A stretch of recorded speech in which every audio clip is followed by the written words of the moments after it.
Cross quotation, it is named as cross quotation.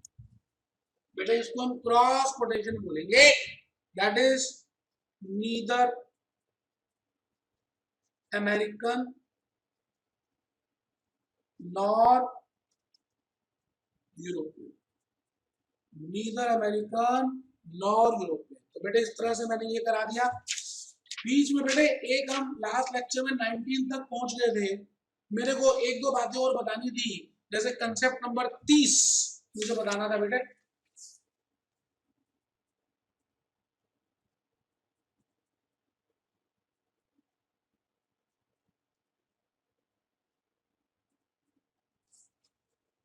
इसके ऊपर शायद मैंने लिखवा दिया था, नहीं तो कोई बात नहीं, अभी देख लीजिए आप, पता नहीं मुझे लास्ट क्लास में लिखवाया था या नहीं।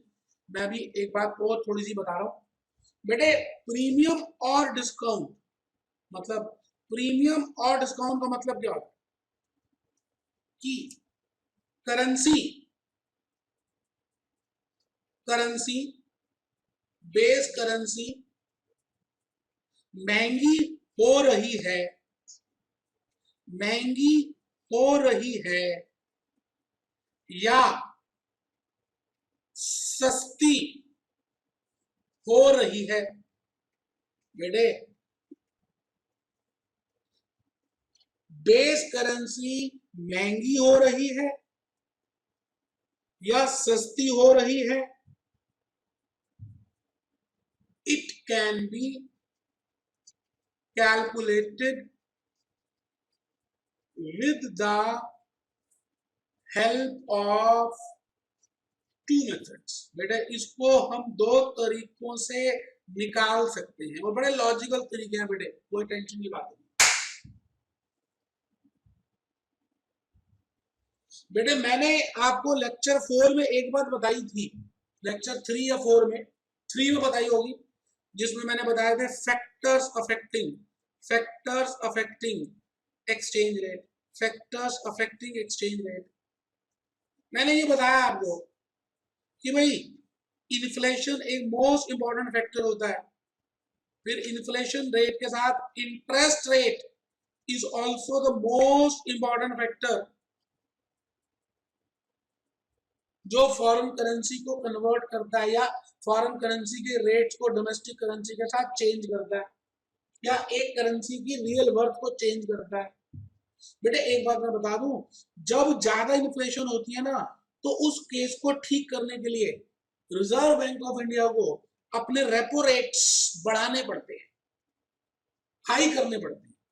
अब जब वो रेपो रेट हाई कर देगा तो बैंक वाले भी आगे कस्टमर्स को हाई इंटरेस्ट रेट देंगे, तो हाई इंटरेस्ट रेट जब मिलेगा तो लोग क्या करेंगे, सामान नहीं खरीदेंगे, बैंक में एफडी करा देंगे, होम थिएटर नहीं खरीदेंगे, एप्पल का लैपटॉप नहीं खरीदेंगे, लिंगर ऑन कर देंगे, लैप उसको थोड़ा लीड कर देंगे, लेकिन वो पहले पैसे बैंक में जमा करा देंगे।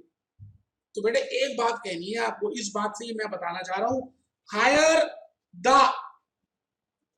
इंटरेस्ट रेट, बड़े बड़ी इंपॉर्टेंट बात बता रहा हूं, higher the interest rate of any economy, जितना ज्यादा इंटरेस्ट रेट होगा किसी भी इकोनॉमी का, और ऑफ एनी कंट्री, या किसी कंट्री का,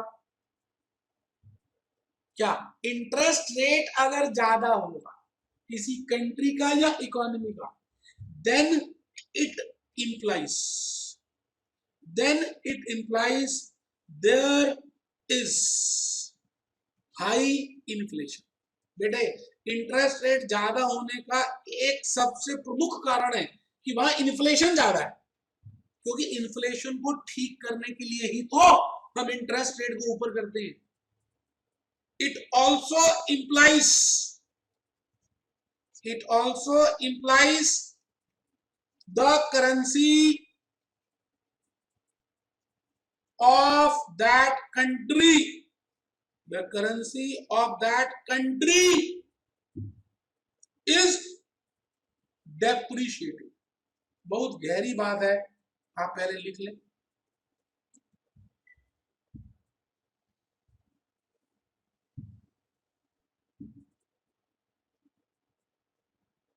मैंने आपसे ये कहा कि जिस कंट्री में डिमांड ज्यादा होती है, सप्लाई कम होती है, वहां पर इन्फ्लेशन ज्यादा होती है।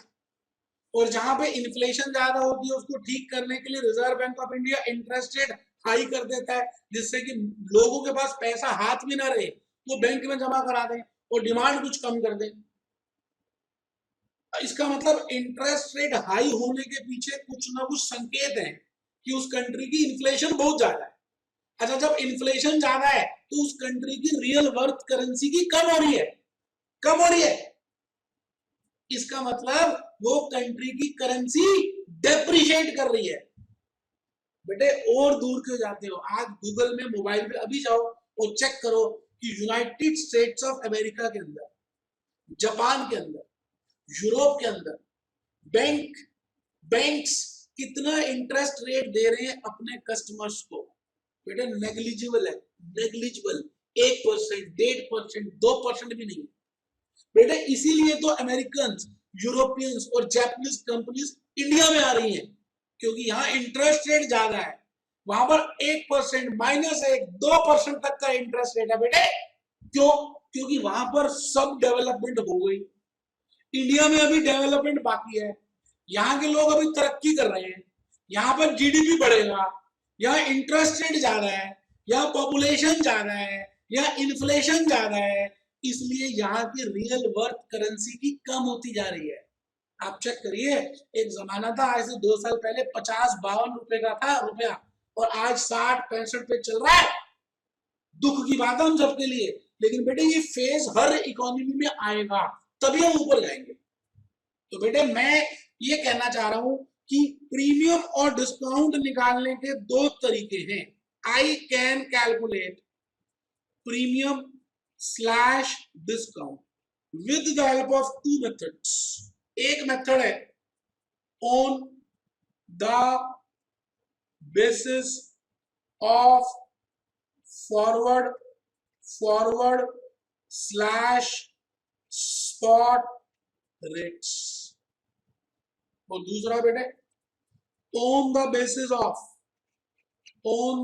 Of interest rates. मैंने अभी बताया बेटे, इंटरेस्ट रेट की मदद से भी मुझे पता चल जाएगा कि वो कंट्री की करेंसी एप्रिशिएट कर रही है या depreciate.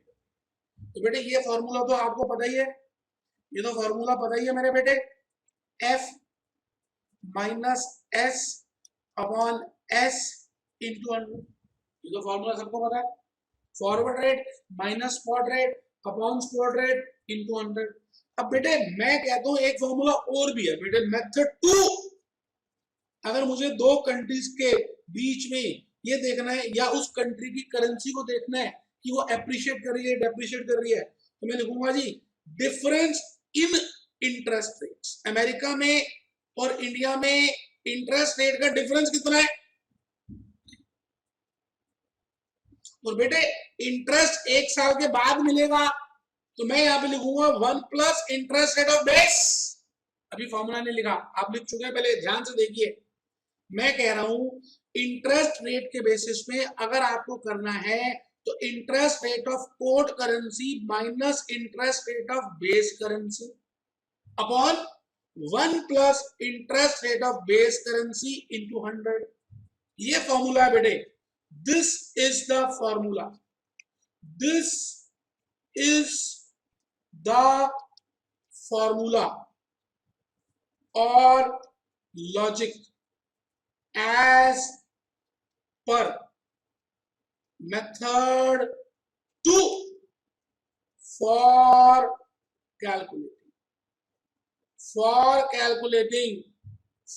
calculating premium slash discount। आराम से बेटे, आराम से, for calculating premium slash discount। बेटे आई क्यू लिख ले, interest rate of code currency. तो बेटे आई बी लिख ले, interest rate of base currency. आराम से बेटे। बेटे ये कंसेप्ट लास्ट लेक्चर में लिख चुके हो, लेकिन मेरी आत्मा नहीं मानी थी बेटा, समझाया बिना मैं आगे चलता ही नहीं। बेटे 92 कंसेप्ट है, किसी की क्लास कंपेयर कर लो फेस टू फेस की, यूट्यूब की, कोई 92 कंसेप्ट सीएस प्रोफेशनल को कराता ही नहीं है, क्योंकि उसको आते ही नहीं है। बेटे जिस तरह से मैंने कंसेप्ट डिवाइड किए हैं, आप किसी का लेक्चर देख लीजिए, किसी ने किया हो तो मैं पढ़ाना छोड़ दूंगा। और बोलिए, आइए बेटे क्वेश्चन नंबर 20 हमने 19 तक कर लिए थे, अब हम 20 में आ रहे हैं बेटे। 20 पेज नंबर 383, बिल्कुल आराम से चलेंगे बेटे। 20 में आ गए। आइए, the spot Danish krone rate is, मैं लिख रहा हूं 1 Danish krone is equal to $0.15986. 1 Danish krona is equal to $0.15986. बेटे ये स्पॉट रेट है, फॉरवर्ड रेट भी दिया हुआ है बेटे।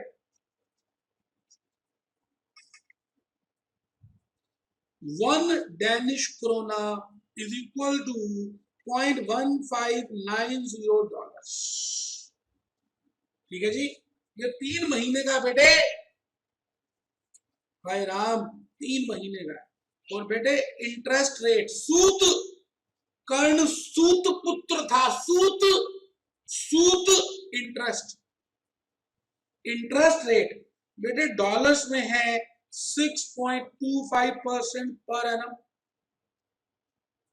और बेटे डच मार्क में है 7.50% पर एनम। आराम से बेटे, मैंने कहा मेरी आदत है जो भी क्वेश्चन दिया होता है मैं उसको ईमानदारी से, प्यार से, होले होले पढ़ता हूं, उसका चित्र बनाता हूं, तो मुझे बहुत सारी बातें खुद ही पता चल जाती है कि अब क्या करना है।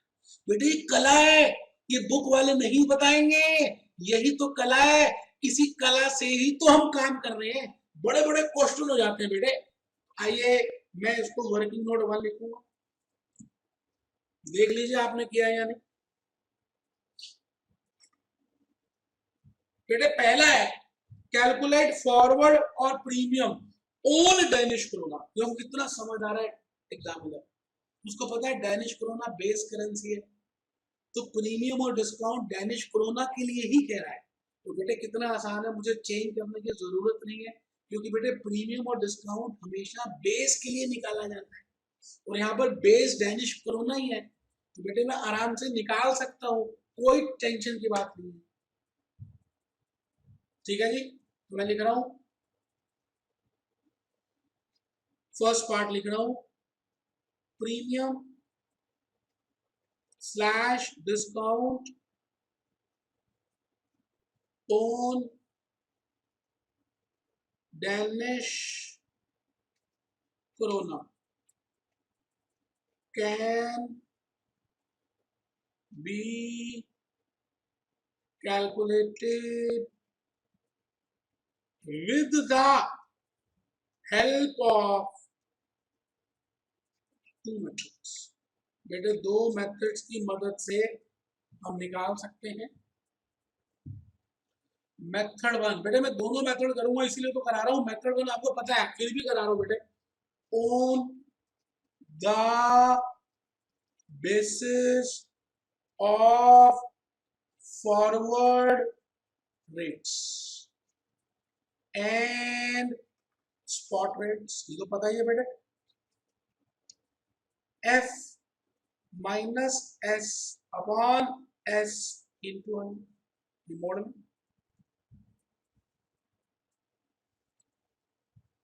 चलिए जी इसको करते हैं,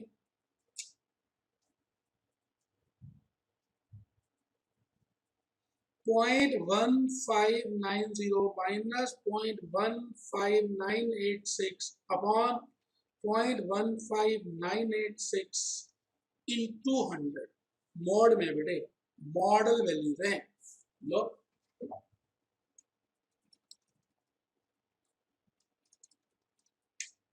बेटे ये माइनस आ गया,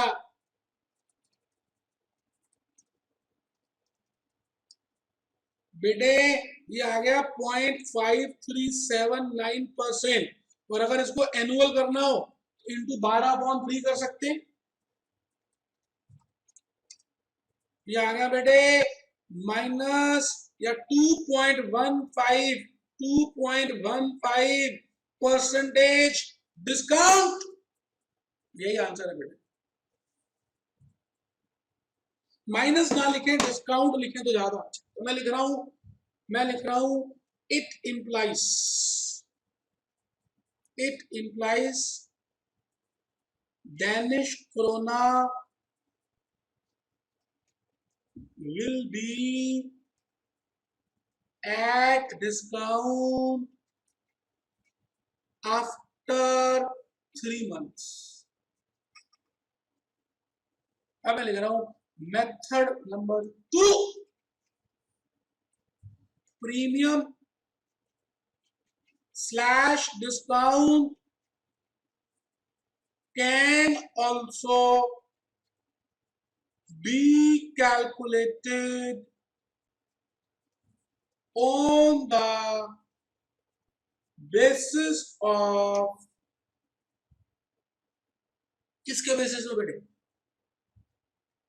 इंटरेस्ट रेट्स। इंटरेस्ट रेट के बेसिस में भी निकाल सकते हैं। लिखिए जी, following is the formula, following is the formula,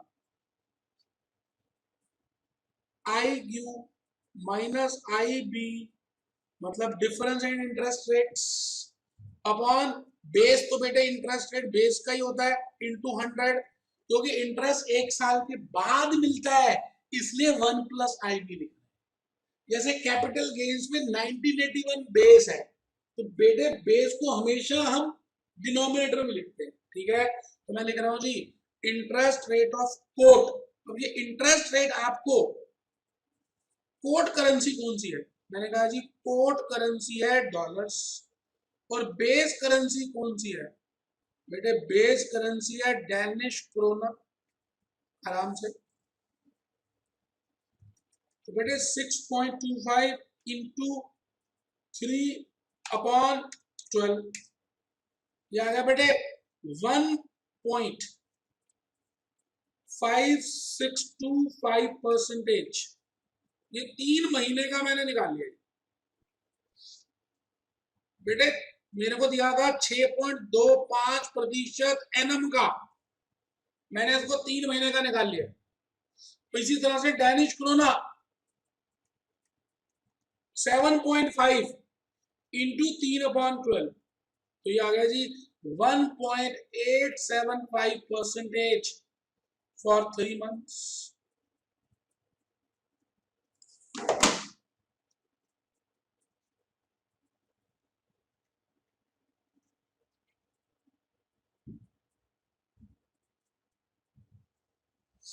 तो बेटे इंटरेस्ट रेट ऑफ कोट, तो मैं लिख रहा हूं 0.0, जैसे 1.5625 है, बेटे लिख रहा हूं 0.015625 माइनस 0.01875 अपॉन 1 प्लस 0.01875 इंटू 100।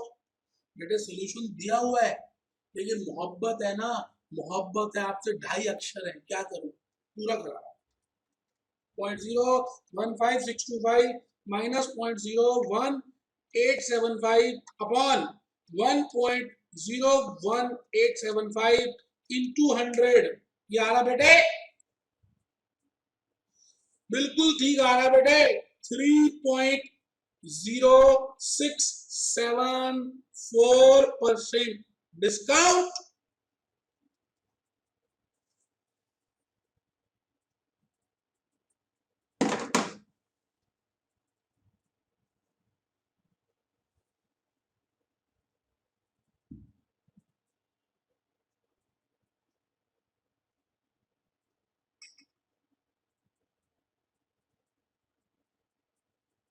तो बेटे इंटरेस्ट रेट के हिसाब से डिस्काउंट अलग आ रहा है, तो मैं लिख रहा हूं बेटे थर्ड पार्ट का answer, forward rates are not in equilibrium, forward rates are not in equilibrium with interest rates, forward rates are not in equilibrium with interest rates because premium slash discount calculated with the help of forward rates, spot rates and interest rates are not same, are not same, same नहीं बेटे, same नहीं है, same नहीं है मेरे बेटे। बेटे 20th करा दिया है, क्यों नहीं है सेम? क्योंकि बेटे discount as per forward rate and spot rate कितने, discount as per forward rate and spot rate कितने, 3 महीने का अगर हम देखें 0.5379 डिस्काउंट। और बेटे मैं अगर लिखूं discount as per forward rate and spot rate, ये आ रहा है बेटे 0.3067 डिस्काउंट है।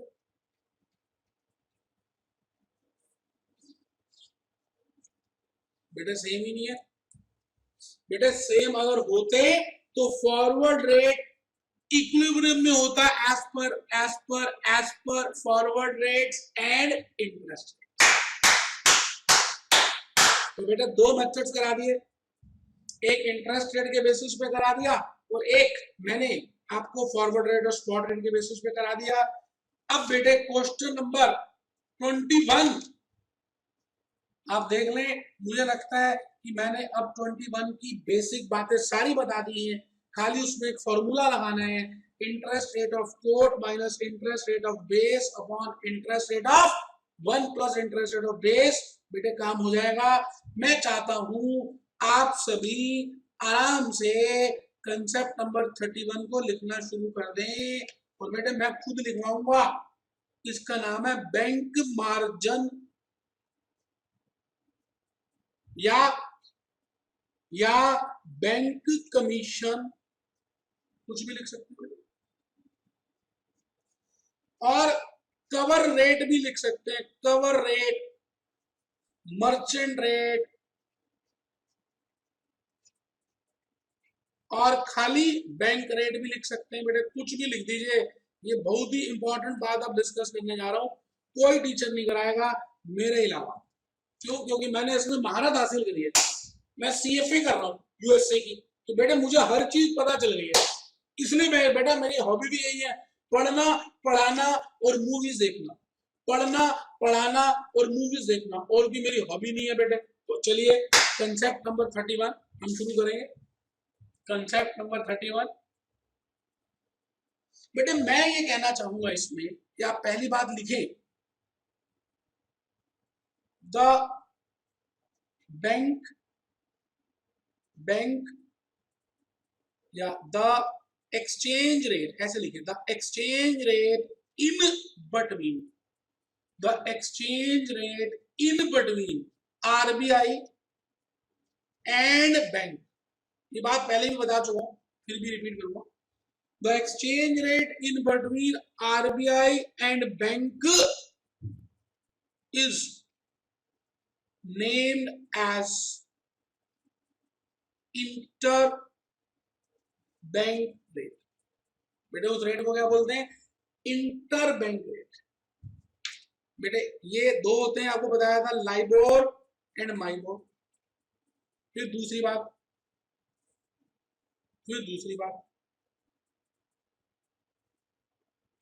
the rate at which bank buys or sells foreign currency to its customers is named as bank rate. बेटे इसको बोलते हैं बैंक रेट। बेटे बैंक रेट तो मैंने समझाया हुआ है, फिर क्यों बता रहा हूं, बताता हूं। There is a difference, there is a difference.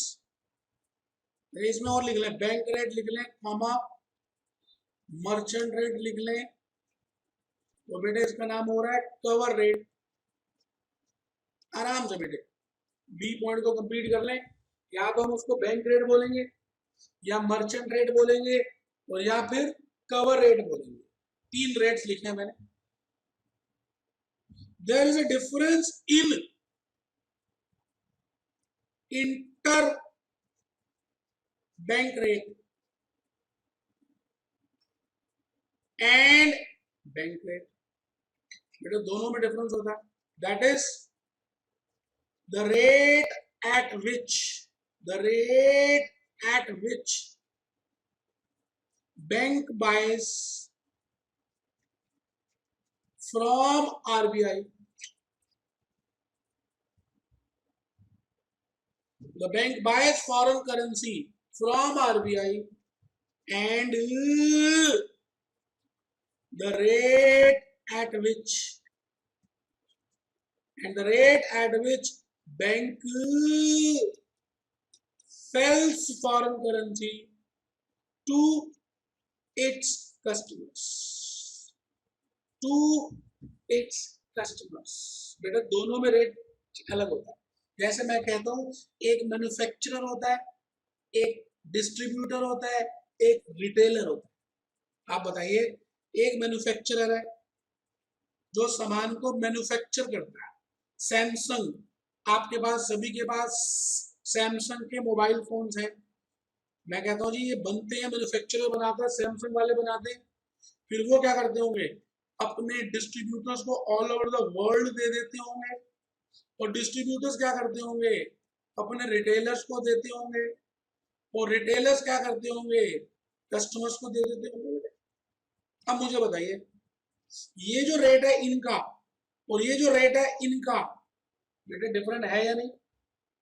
ये जो डिस्ट्रीब्यूटर्स हैं या ये जो रिटेलर्स हैं, ये रिटेलर्स इसमें अपना प्रॉफिट ऐड करते होंगे या नहीं? होंगे या नहीं? बेटे बिल्कुल करते होंगे। बेटे वही बात तो बताने जा रहा हूं कि एक bank reserve bank of India से किस रेट पे खरीद रहा है और कस्टमर को किस रेट पे बेच रहा है। वो जो रेट पे मैं खरीद रहा हूं और उस रेट पे मैं बेच रहा हूं, बेटे दोनों अलग हैं। बेटे मैं मिडिल मैन हूं, मैं मिडिल मैन, बिचौलिया, मैं बेटे बिचौलिया। मैं कौन?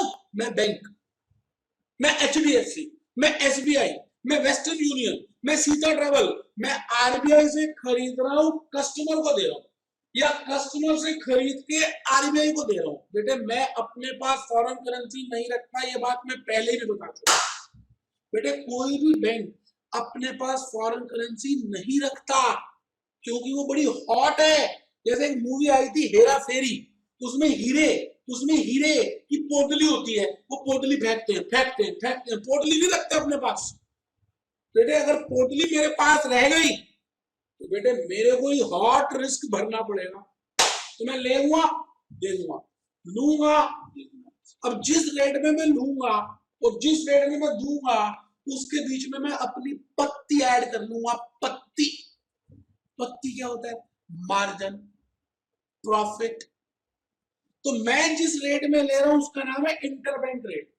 उसमें मैं अपनी पत्ती ऐड करके जिस रेट में दे रहा हूं उसका नाम है bank rate, cover rate, merchant rate. आज तक हमें यही रेट पता थे, ये वाला नहीं पता था, यही पता थे, यही पता थे, यही पता थे। इसका मतलब इसमें पत्ती पहले से ही ऐड थी।